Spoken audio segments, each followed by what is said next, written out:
अस्सलाम वालेकुम जी, मैं हूं फैसल अब्बास। 28 सितंबर एतवार के रोज़ का आगाज़ हो चुका है और अदालती बहस के ऊपर बड़ी अहम तरीन डेवलपमेंट्स हो रही हैं।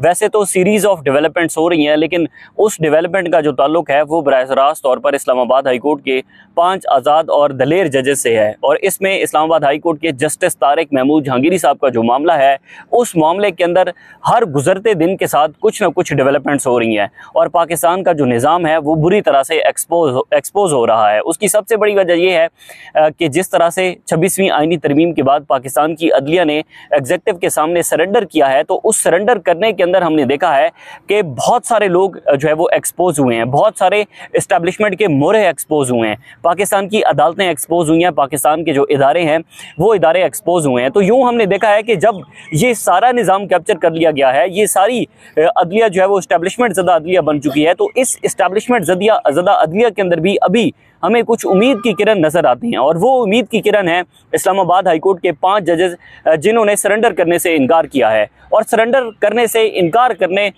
से मुतल्लिक उन्होंने सफ़र भी किया है, उन्होंने इससे मुतल्लिक प्रेशर भी झेला है, उन्होंने जो है वो इससे मुतल्लिक अपने इख्तियारात उनके हाथों से छीने गए हैं, उन्होंने ये बात भी झेली है। उसके बाद उनकी अदालतों से केसेस ट्रांसफ़र हुए हैं, उन्होंने इस बात को भी झेला है। लेकिन ये तमाम तर सोबतें झेलने के बावजूद इससे बढ़कर कुछ चीज़ें रह गई हैं कि जजेस की बेडरूम से कैमरे भी बरामद हुए हैं, जजेस की फैमिलीज़ को भी हिरासत करने की कोशिश की गई है, जजेस की फैमिली को एबडक्ट भी किया गया है।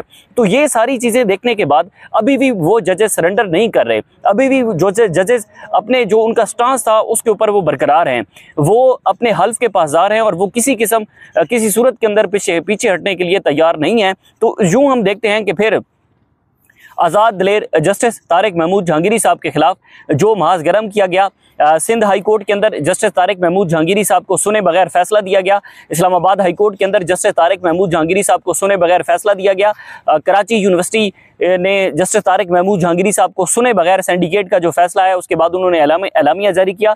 तो यूँ जो जस्टिस तारिक महमूद जहांगीरी साहब का मुबैना जाली डिग्री केस है, उस जाली डिग्री केस से मुतल्लिक अब कल के रोज़ क्या होने जा रहा है, क्योंकि कल का रोज़ इंतहाई अहमियत का हामिल है। कल जस्टिस तारिक महमूद जहांगीरी साहब का जो मुकदमा है वो सुप्रीम कोर्ट के 5 रुकनी आईनी बेंच के सामने है। कल क्या होगा, 5 जजेस कौन सा सरप्राइज़ देने जा रहे हैं। और इसी के साथ ही गुज़िश्ता रोज़ हमने अपने हमारी जितनी भी टीम है, सिद्दीक जान साहब हैं, मुख्तार हसन साहब हैं, असद चौधरी साहब हैं, रिजवान गरजई साहब हैं, वसीम मलिक साहब हैं, फैज़ान साहब हैं, तो सारी टीम के हमरा हमने पेशावर का जलसा बड़े डीपली कवर किया है। और पेशावर के जलसे के अंदर बहुत सारी चीज़ें हमने ऑब्जर्व की हैं, उस तरह से हम एक्सप्लेन नहीं कर सके, तो मैंने कहा चलो इस वीडियो के आखिर के अंदर आपको जलसे के बारे में भी बताएंगे कि असल में जलसे में क्या कुछ होता रहा है वहाँ पर और इलेक्ट्रॉनिक मीडिया के ऊपर खबरें क्या चलती रही हैं। तो ये तमाम तर तफसीलात इस वीडियो के अंदर आपके सामने रखेंगे, लेकिन उससे पहले गुजारिश है कि कमेंट्स में आपने अपना फीडबैक ज़रूर देना है। सबसे पहले जी, अदालती महाज गरम है और जस्टिस तारिक महमूद जहांगीरी साहब के हवाले से जो इस्लामाबाद हाई कोर्ट के चीफ जस्टिस सरफराज डोगर और जस्टिस आजम खान ने एक मुतनाज़ तरीन फैसला दिया, उस मुतनाज़ तरीन फैसले के अंदर उन्होंने कोई लॉ पॉइंट डिस्कस नहीं किया। उस मुतनाज़ तरीन फैसले के अंदर हाई कोर्ट के दोनों जजेस साहिबान ने कोई जुरिस्प्रूडेंस डिस्कस नहीं की, जस्टिस तारिक महमूद जहांगीरी साहब को सुना नहीं गया, जस्टिस तारिक महमूद जहांगीरी साहब को नोटिस नहीं किए गए, यानी कि किसी किस्म का कोई लॉ पॉइंट अदालत के अंदर डिस्कस नहीं हुआ। और सरफराज डोगर साहब ने चैम्बर के अंदर जाकर अपना फैसला तब्दील किया।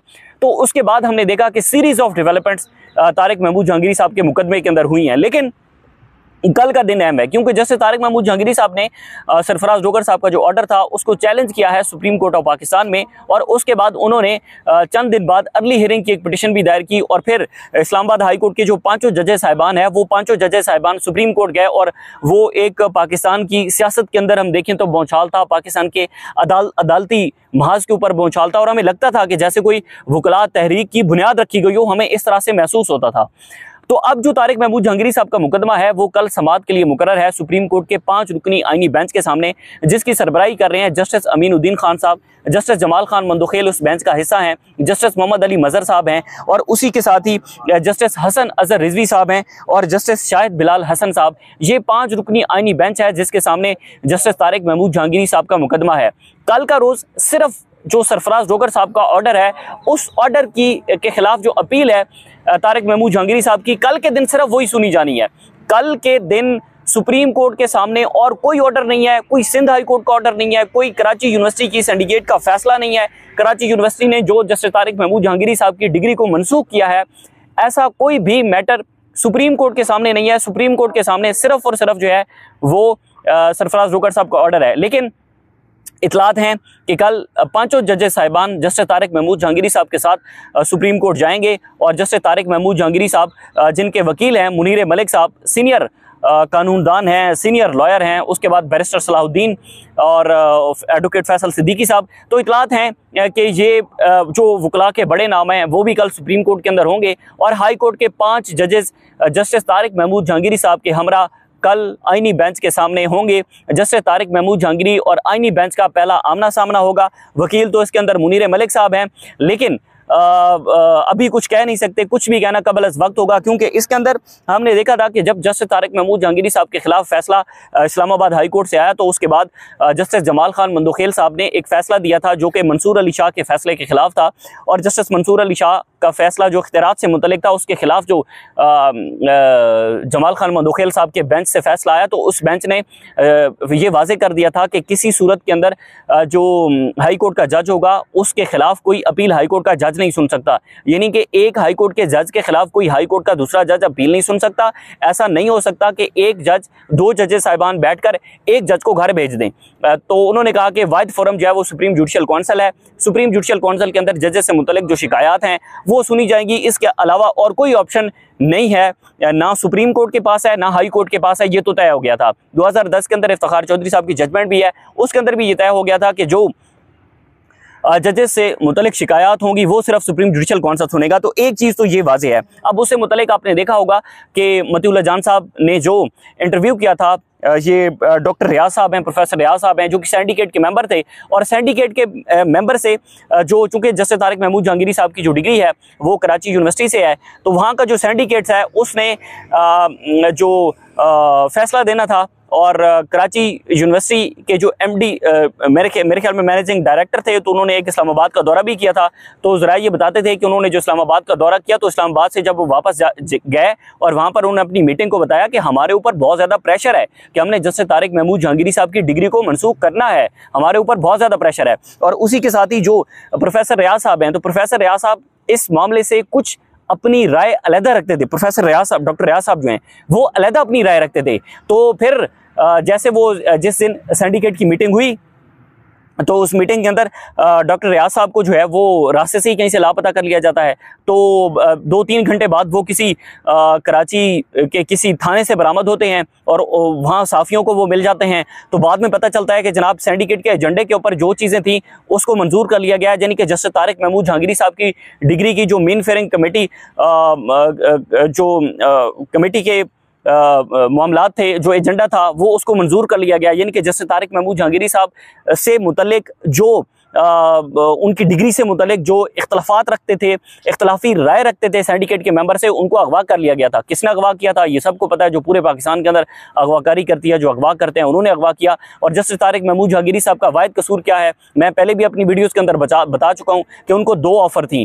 पहली ऑफ़र तो जस्टिस तारिक महमूद जहांगीरी साहब को ये थी कि हम आपको इस्लामाबाद हाई कोर्ट का चीफ जस्टिस बना देते हैं, आप खत लिखने वाले जजेस से अलहदा हो जाएं, आप जो है वो हुकूमत के सामने सरेंडर कर दें, एग्जीक्यूटिव के सामने सरेंडर कर दें और आप जो है वो मान लें इस निज़ाम को, इस फॉर्म 47 के निज़ाम को मान लें, फॉर्म 45 के निज़ाम को मान लें और आप चलते रहें, हम आपको इस्लामाबाद हाई कोर्ट का चीफ जस्टिस बना देंगे। ये उस वक्त की बात है जब इस्लामाबाद हाई कोर्ट के अंदर अभी सरफराज जोगर साहब को नहीं लाया गया था और सेटिंग की जानी थी कि अब अगर आमिर फारूक साहब सुप्रीम कोर्ट के अंदर जाते हैं तो मियां गुल हसन और औरंगजेब साहब कियानी साहब को तो वैसे किसी सूरत में उन्होंने चीफ जस्टिस नहीं बनाना था। तो एक ऑफर पहले तारिक जहांगीरी साहब को ये थी, उसको वो उन्होंने ऑफर को मुस्तरद कर दिया। तो उन्होंने कहा कि मैं ऐसी कोई ऑफर कबूल नहीं करूँगा। उसके बाद फिर उन्होंने फॉर्म 45 और फॉर्म 47 मांगे।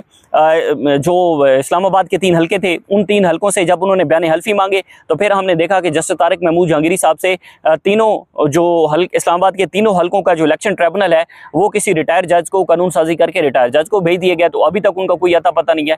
तो उसके बाद दूसरी ऑफर भी उनको ये की गई थी कि आप खत लिखने वाले जजेस का साथ छोड़ दें। अगर आप साथ छोड़ देंगे तो आपकी ये जो मुबैना जाली डिग्री है, इस मुबैना जाली डिग्री से मुतल्लिक हम कोई कार्रवाई नहीं करेंगे और आप जो है वो फिर बैठे रहेंगे सरफराज जोगर साहब के साथ केसेस सुनेंगे। तो उन्होंने इसको भी मुस्तरद कर दिया था। जाहिर है उनको वो इस निज़ाम को कबूल नहीं कर रहे। उसकी सबसे बड़ी वजह यह है कि वो कहते हैं, जो उन्होंने सिंध हाई कोर्ट के जो आईनी बेंच है, आईनी बेंच के सामने भी उन्होंने जो चीज़ें रखी थी, और उन्होंने कहा था कि मैंने किसी सेक्टर कमांडर के कहने पर फैसला नहीं किया, मैंने किसी की डाउटी नहीं की, मैंने जजी की है, और मैं जो है वो अपने हल्फ का पासदार हूँ। जस्टिस तारिक महमूद जहांगीरी साहब ये बात वाज़ेह कर चुके हैं। और मैं आपको एक बात बता दूँ, मुतअद्दिद, क्योंकि मैं रोज़ाना की बुनियाद पर इस्लामाबाद हाई कोर्ट को कवर करता हूँ, इस्लामाबाद हाई कोर्ट के जजेस की अदालतों में 2-2, 3-3 घंटे हम बैठे रहते हैं, वहाँ पर चीज़ों को कवर करते हैं। तो एक चीज़ तो वाज़ेह है, वो चीज़ वाज़ेह ये है कि हाई कोर्ट के ये 5 जजेस निज़ाम को खटकते रहेंगे। हाई कोर्ट के ये 5 जजेस किसी सूरत में 1 इंच पीछे भी नहीं हटेंगे, इस निज़ाम के साथ सौदेबाजी नहीं करेंगे, ना ही वो इस्तीफ़े देंगे। वो कानूनी महाज के ऊपर अपनी जंग लड़ते रहेंगे। ज़ाहिर है उनका हक है, उनका कानून है, वो आइन को जानते हैं, कानून को जानते हैं। और वो जिस तरह से उन्होंने मेहनत करके इस्लामाबाद हाई कोर्ट को इस मिसाली हाई कोर्ट बनाया था, उसके बाद हमने देखा कि सरफराज जोगर साहब ने उस हाई कोर्ट का तख्ता उधेड़ के रख दिया है और उस हाई कोर्ट को उन्होंने तबाह बर्बाद कर दिया है। तो वो हाई कोर्ट के जो 5 जजेस हैं वो किसी सूरत में पीछे हटने के लिए तैयार नहीं है। एक चीज़ तो ये थी। दूसरी चीज़ ये थी कि जनाब तारिक महमूद जहांगीरी साहब का जो मामला है, उसमें high court, Islamabad high court ने फैसला दिया, तारिक महमूद जहांगीरी साहब को नहीं सुना। सिंध हाई कोर्ट ने फैसला दिया, सिंध हाई कोर्ट ने जो तारिक महमूद जहांगीरी साहब की फ्रीक बनने की दरख्वास्तें हैं उसको मुस्तरद कर दिया, जहांगीरी साहब को नहीं सुना।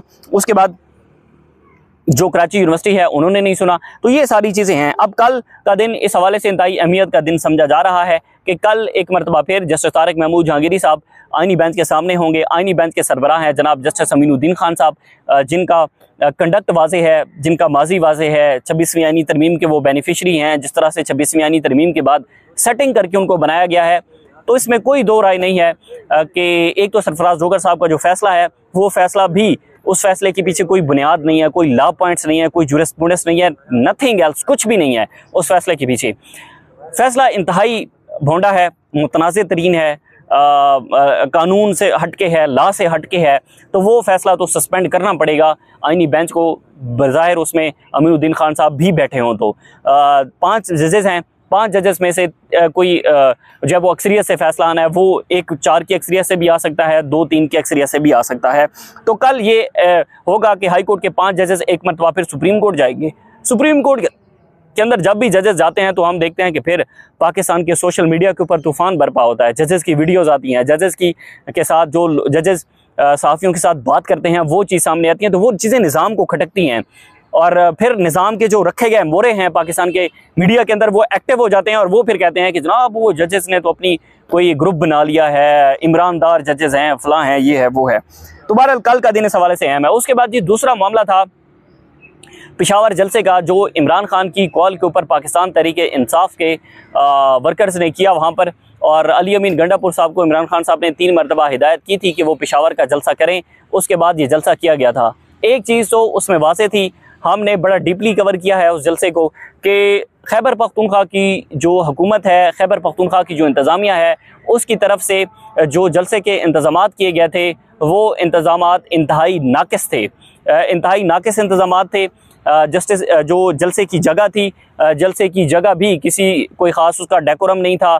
फिर पुलिस का जो रवैया तहरीक इंसाफ के कारकुनान के साथ था, वो वीडियोस भी कुछ मंजरेआम पर आई होंगी, तो वो आपने देखी।